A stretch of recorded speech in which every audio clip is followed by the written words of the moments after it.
காங்கிரஸ் வேட்பாளர் சசிகாந்த் செந்தில் தன்னுடைய வேட்புமனுவை தாக்கல் செய்திருக்கிறார். அந்த காட்சிகளை பார்க்கலாம்.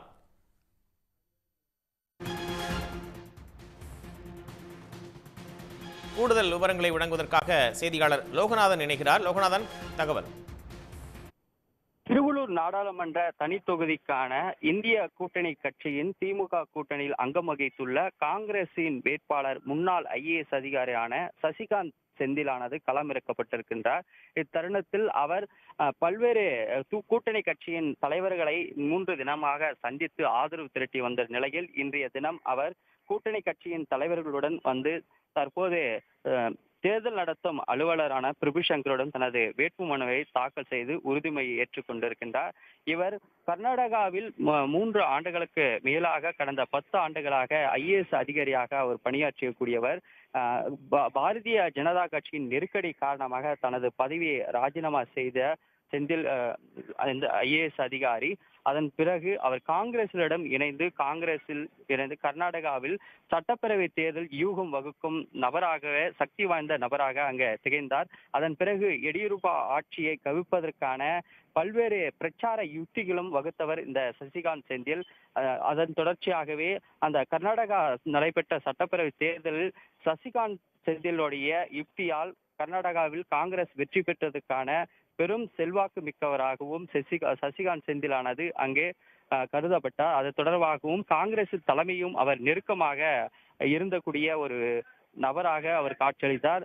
பல்வேறு இடங்களிலும் அவர் இந்த தேர்தல் பணிகளானது மேற்கொண்டிருக்கின்றார்.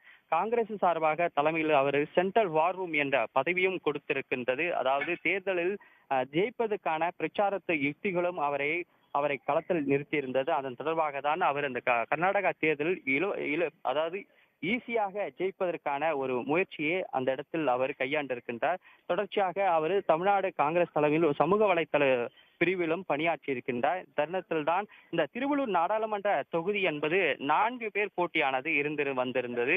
அதில் முன்னாள் MP விஸ்வநாதனும் மற்றும் முன்னாள் MP இருந்த ஜெயக்குமார் மற்றும் விக்டரி ஜெயக்குமார் என்று 4 பேருக்கான அந்த போட்டியான இருந்த நிலையில் சசிகாந்த் செந்திலானது காங்கிரஸ் வேட்பாளராக களத்தில் இறக்கப்பட்டு அவருக்கு பெரும்பான்மையான செல்வாக்கானது இந்த திருவள்ளூர் நாடாளுமன்ற தொகுதியிலானது கிடைத்திருக்கின்றதுதான் கூற வேண்டும்.